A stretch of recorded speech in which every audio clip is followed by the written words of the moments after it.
I told her about Mitch Doobie. Yeah, that's weird. That was freaky. That happens every day. Yeah. Well, every day there's something dodgy apparently that happens. There's a weird energy around here too. Yes, I think there's something wrong with it. Not to even mention the climate here. Either it's really hot or it's really cold. Right.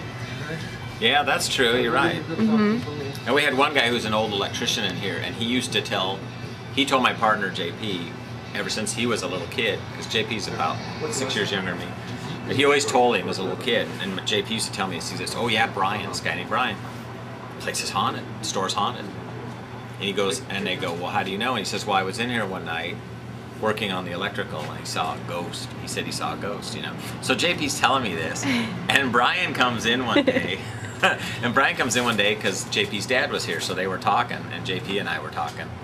And I went up and I said, hey, Brian, tell me about the ghost. And he totally denied it. And JP's like, dude, you told me, you know, and he's like, ghost? Yeah, it was like a bad movie. He's like, I never said anything about a ghost. No, I didn't. So he didn't want to admit he believed in it. Yeah, so he didn't want to admit it. That he had, you know, because he thought we'd laugh at him, I guess, or something. But we were agreeing with him, and he totally denied it. So what's that story you told me that the other day about the negative that you found? That was interesting. Oh, that. Okay, we had a customer who's been coming in here for years. Well, her son is 18. When he became 18, was like last year, he started to work. He wanted to work for us because he'd been coming in since he was a little kid. And he came in, and he'd been working here for a couple of weeks, and Annie and him got to be really good friends. And I know his grandfather had been in here forever. His grandfather probably came in here since '46. T.C. Wood was his name, and he had an account here. So his grandkid had always come in and buy stuff, and this was Patrick.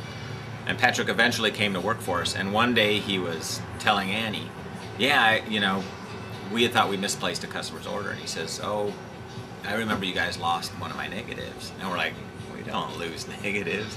And he says, yeah, I think you guys lost one of my negatives. It's a picture of my guinea pig.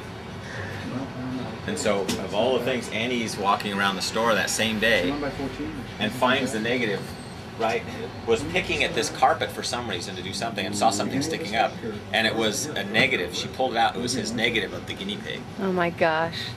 And he freaked, and then we all freaked out. But yeah. I kind of like I get used to it because that stuff always happens here. Yeah. You know? And so you're like, oh, that. But it was. I mean, that the odds of that. The odds of that, exactly. Yeah. And then apparently when you talk about something, the person calls, you know, it's little things like that. We talk about people, and then whoever, oh, like, have you heard from so-and-so? Because so many of our customers are so old and been around so long. Yep. Well, oh yeah, whatever happened to so-and-so? And we haven't seen him in years, and they'll call. And they'll call. And they'll call looking for Bud or for JP or for somebody, and it's just, and it's just really bizarre, you know, the stuff that goes on. And then I knew there was one lady, some people who used to come in here all the time, and I became really good friends with them. And the two guys, it was Walter and his brother, and they used to come in. I'd say, hey, what do you guys do? I've known them for 10 years in here. They were in here every day buying. They own Claude Shore Dodge. And one day I mentioned that I was from Santa Maria, and they said, oh, my sister used to teach in Santa Maria. And I go, oh, really? And she goes, yeah, Fessler Junior High. I said, oh, that's where I went. And I said, oh, she taught 7th grade. And I said, oh, that's where I went to school. What was her name? They said, oh, Mrs. Menzies. I said, Menzies. I said, I don't remember. Oh, I said, oh, it's Miss Jester. And that was my 7th grade teacher who we couldn't find. We've been looking for her for years at every reunion. All my friends, because we were in love with her, because she was a real hip teacher. And it was their sister.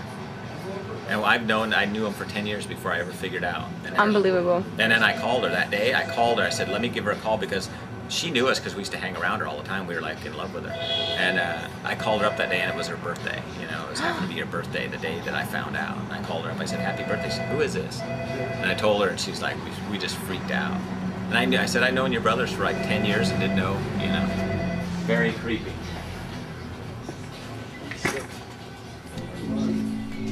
Thank you.